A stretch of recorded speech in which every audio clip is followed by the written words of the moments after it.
Towards the close of his reign he had to take to arms to punish his recalcitrant feudatories.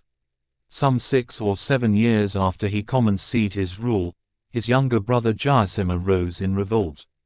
Vikramaditya's effort to turn his brother from evil ways proved futile. He took the field in self-defense, and after initial setbacks, he defeated Jayasimha in a hard-fought battle, took him prisoner, but released him shortly afterwards. The Chola front was peaceful for some time. In 1085 Vikramaditya seized Kanchi from the Cholas, and in about 1093 he burnt Vengi, and wrested Andhra from the Cholas.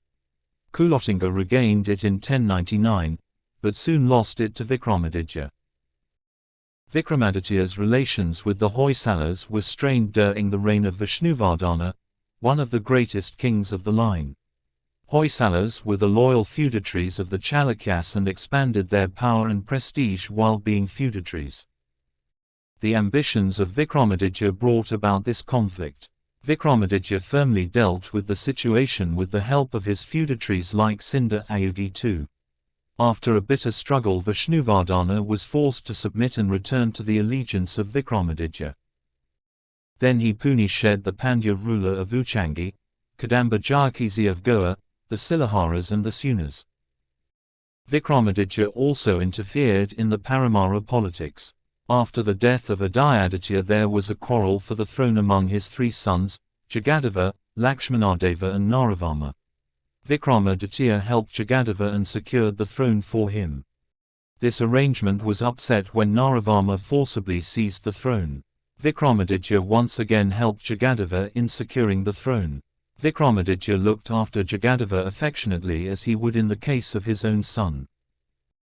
In consideration of this, the Paramara ruler abdicated the throne, came to the court of Vikramaditya and took a leading part in many of his wars. Vikramaditya was indubitably the greatest king of the Chalukya dynasty. His empire extended up to Hassan, Tumkur and Kadapa districts in the south, Kamamet district in Hyderabad and Godavari district in the east and southeast, and the Narvada in the north. He even sent an embassy to the court of the Ceylonese king Vijayabhanu in 1083. Under him, Kalyani, his capital, became one of the greatest cities in India.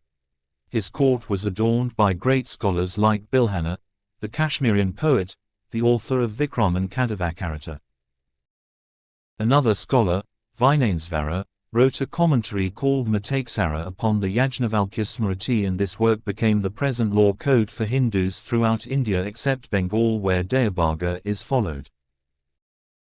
Speaking about the splendor of Kalyana and its ruler, Vinainsvara has this to say: there has not been, there is not, and there will not be, on the surface of the earth, a city like Kalyana, and never was a monarch like the prosperous Vikramanka seen or heard of.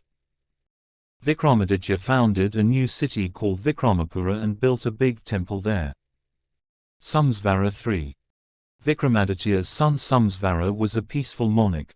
During his reign, Hoysala Vishnuvardhana made a bold bid to declare himself independent, but Samsvara was able to prevail over him. He however lost the Andhra country to Kulottinga II. Samsvara is particularly remembered by his work Avilashitartha Chintamani or Manasolasa in Sanskrit. It deals with the acquisition of political power, its retention and its enjoyment, and with intellectual pleasures and amusements of various kinds, and which exhibits his knowledge of polity, administration of justice, medicine, elephants, archery, astrology, arms and rhetoric. He was also called Sarvajna. Somasavara was followed by Jagadekamala. Soon he had to face the revolt of his feudatories. He is said to have suppressed all of them with the help of Sinda Permadeva. Vishnuvardhana was found well entrenched at Bankapura. In 1143 Jagadekamala set on the northern expedition and Hoysala Narasimha also accompanied him. They dethroned Jayavarma Paramara, defeated the Gurjara king Kumarapala and plundered Lata. Now the Chalukya Empire began to show signs of disintegration. Kalakariya Bijala occupied Kalyana and established his dynasty.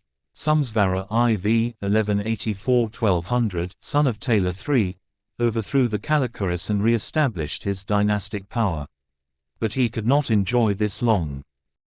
Soon the Chalukya power disappeared and North Karnataka was occupied by the Yadavas while the Hoysalas became masters of southern Karnataka. Administration. In administration, the Kalyana Chalukyas followed their ancestors of the Badami period. In nature, the government was a loose confederation and there were numerous centers of power. The feudatories were practically independent. Yajnavalkya and his commentators say that, whenever branches of law and custom may